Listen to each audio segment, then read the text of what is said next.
When I was 19, I started getting panic attacks. It wasn't pretty. And honestly, it's because there was this one thing that I was neglecting. And as soon as I stopped neglecting this one thing, literally my entire life turned around. I became an entirely different person. So in this video, I'm going to show you how this one thing was making this happen. And how when you recognize this one thing, you can basically gain full control of your life and your destiny. And it doesn't matter who you are. You don't even need any money to do this. You have everything that you need right now, basically. So back to the story. You'll see why it's relevant in a moment. I was in college at the time, and my life was an absolute mess. I had just changed my major to film after 2 years of studying exercise science. I didn't even really know if I wanted to do film. I just knew that I liked it better than exercise science. And when I was studying film, a lot of the information that I was learning, my new classes seemed basic. It felt like I could learn the same stuff from YouTube, But I was super in my head. I was I couldn't change my major again, could I? What about the debt I was racking up? And what would people even think? And my mind would just be constantly racing. And I'm telling you this because my life was a mess as a result of the inputs that I was allowing into my life. This includes the information I was allowing into my brain, the food and the substances I was allowing into my body, the media I would consume, the music I would listen to, the people I would spend my time with, and not to mention my endless scrolling on social media. None of it was conducive to the type of life that I wanted to live. All of these habits were destructive. And I was watching movies and TV shows that glorified alcohol and drug use. I was listening to music that talked about doing drugs and killing people. I was spending my time with people who were in the same destructive habits and media that I was into. And so it was putting me in a negative feedback loop that kept reinforcing my shitty habits and my negative lifestyle. And I had to do something because I was going nowhere. As you can see, I was in college not knowing what to even do. My future was so uncertain. And I had a rough idea of what I wanted my life to look like, but I was not on that trajectory whatsoever. And everything honestly seemed hopeless. Thankfully, since then, my life is completely different. I no longer have panic attacks, thank God. I am a lot happier, and my interests and the ways I spend my time have completely changed. So here are some lessons that I learned from pulling myself out of that cycle of self-destruction and how you can basically do the same. The first is that we live in an almost constant state of consumption. As I was writing this script, I was listening to music, I was drinking coffee, and you yourself right now are watching this video. You are consuming this video, and you probably have other tabs open. Maybe you're scrolling on Instagram. Maybe you're listening to music or you're drinking coffee right now, something like that. Maybe there's a conversation in the background. All of these inputs have an effect, positive or negative, big or small. They all have an effect. Energy can neither be created nor destroyed. And as such, everything, no matter how seemingly inconsequential, has an effect. For example, the coffee that I was drinking as I was writing the script was stressing my adrenal glands, but it was helping me write this piece of content that you are consuming right now. So everything has an effect. When I was listening to music about doing drugs and killing people, the majority of my thoughts were negative, and sometimes they would spiral into full-blown panic attacks. Other times they would spiral into me doing substances I shouldn't have been doing. The quality of my thoughts were creating a negative life, a low-quality life, and my negative thoughts were being created by the negative inputs that were going into my brain. Afterward, I began listening to different kinds of music. I started watching different shows and movies. I cut everyone who was reinforcing my negative habits. I cut them all out. I started reading books that introduced me to different ways of thinking and viewing the world. As a whole, I started consuming a lot less TV and movies, and I started watching educational content on YouTube. I completely quit smoking, drinking, and any other types of substance use. I educated myself on proper nutrition, and I began eating better. So as you can probably imagine, this changed my whole life. And as a person, I changed drastically. In the gym, I became stronger and I gained more muscle because I was eating better. I finally got clear on what I wanted to do with my life, probably because my mind was a lot clearer. I had more energy. The panic attacks stopped completely. I felt like my mind was a lot clearer and I was in a better position to take full control control of my life, it was during this period that I decided to drop out of college. And despite my decision to no longer take part in higher education, I felt like I was more educated than I had ever been because I was just reading so much and consuming the right types of content and everything. This is because I realized the impact that all of the inputs we allow into our lives have. If you are not where you want to be, you need to look at the information going into your brain and determine whether that is helping you get to where you want to be or not. If you don't even know where you want to be, then you need clarity, which also stems from having better inputs. Since birth, we have been in an almost constant state of consumption. Our parents telling us how the world works, the media that they would show us, the food that they would give us, the places we would go. All of this was information that our brain was rapidly taking in to understand how the world works. And today, we are exactly the same. Only most people don't even consume intentionally. Most people consume out of boredom. If you're bored, just scroll on TikTok. You're gonna see the most beautiful piece of art you have ever seen, or you're gonna see the 10 most disturbing things about your favorite childhood TV show. If it's been a long day, just kick back and crack open a drink. Like, a drink never hurt anybody, right? So you see, like, this unintentional consumption is far more destructive than you've been led to believe. What we consume dictates our view of the world and ultimately the type of life that we live. If you constantly watch the news, which tells you about the most disturbing criminal activity happening near you and the terrible state of the economy, then you probably view the world as a very scary, dilapidated place. As such, your experience of the world serves only to reinforce this belief that has been instilled within you through the content that you consume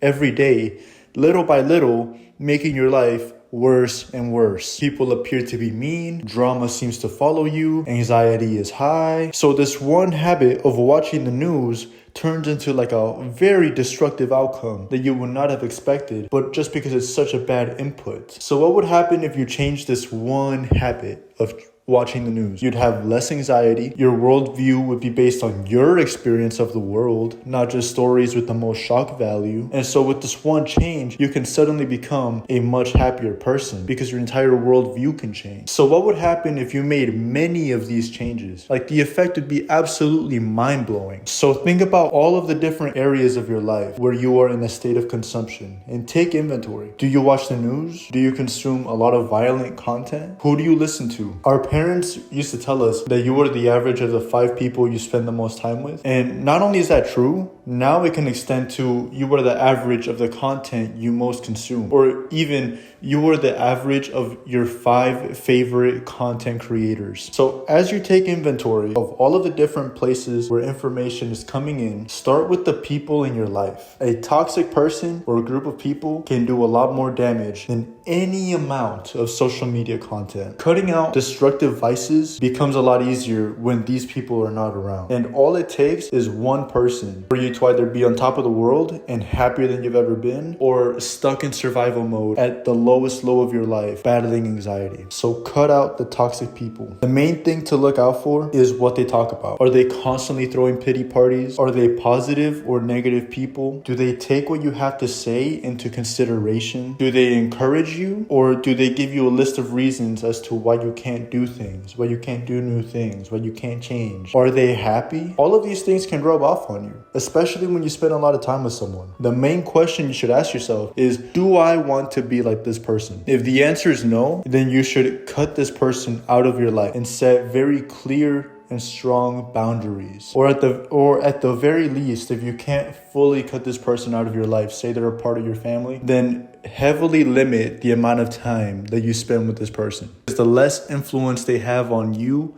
the better. And this is what makes the most substantial difference out of anything else, because it is a lot easier to improve your life and make the changes that matter when you don't have toxic individuals stretching you thin. This is why I made the most impactful changes in my life when I started spending a lot more time alone. Like, I'm not saying you need to isolate yourself, but these periods of solitude are needed at times so we can recenter and check in with ourselves. Think about, what trajectory am I on? Am I doing what I really want to be doing? Who am I? Where do I want to be in the future? Are my actions supporting the future that I want, or driving me farther from it? After this, everything else flows a lot more seamlessly, and there's a lot less friction to you becoming who you want to be, because there isn't anybody to reinforce your old identity. Everyone who is still around you is supportive of who you are and the things that you want to do, or completely unaware of what you're doing. Either way, you're in a good place without necessarily having to isolate yourself just by removing the toxic individuals. But even just through having more time alone, you can be more of who you truly are because you are on your own. You have your own thoughts, you're in your own energy. There is no one there to exert their influence upon you. So I do think having time alone is very important. And after that, look at every single input, every single TV show, every single movie, every single song or artist, the lyrics of that, every single social media platform, what your feed shows you. Do these resonate with the person that you want to be? And if not, why not? I have started new accounts on social media platforms countless times so that I could regain control of what my feed is showing me. While TV shows, movies, and music are in your control, social media is a complete roll of the dice. With the exception of YouTube, social media platforms will show you whatever holds your attention. So unless you only give your attention to positive, educational, and that type of content, it is worth reevaluating your feed and making the appropriate blocks, mutes, and whatever else to regain control. Do this not just with social media, but with literally every single area of your life. And make sure you go through this auditing process slowly. You may find that a lot of your inputs don't necessarily align with the life that you want to live. And it may take time for you to fully transition into not having any more negative or destructive inputs. This will also help you to not feel like you've left behind all of modern civilization to become a monk. Just remember, your inputs determine who you become. So when you consume intentionally, you choose who you become. Since a lot of us were tricked into content addiction and having our dopamine receptors fried before we even knew what dopamine was, we didn't get to choose who we became. An assault on our brain was made while we were young, and as such, taking back control is an essential, though not easy, process that we must go through. Back in the 70s, if you wanted to learn something, you would go to the library and learn about it. If you wanted entertainment, you would turn on your TV and go to your favorite channel. Now, with social media platforms being hyper optimized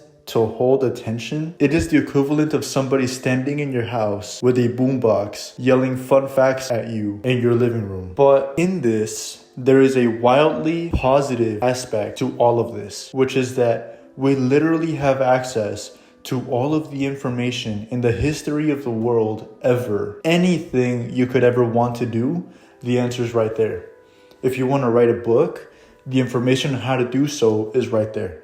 You want to learn graphic design? It's a Google search away. Whereas during the Roman Empire and other previous civilizations, the working class was illiterate and only the wealthy had access to an education. Now everyone has access to any piece of information they need. They don't even need to go to school. So as such, the new wealth gap is not predicated on your socioeconomic status at birth, but the type of content that you are interested in and your level of discipline to implement your newfound knowledge. This places all of the power in your hands, which is why when you become disciplined and control the content that you consume, you become unstoppable. You can achieve anything with that combination. So who do you want to be? The choice is yours. I think the best inputs we could possibly be consuming are books. And not only did I start a book club, link in the description, you can also check out my video on the 8 books that were the best inputs for me right on the screen. Take care, choose your inputs wisely, like, comment, subscribe. Bye-bye.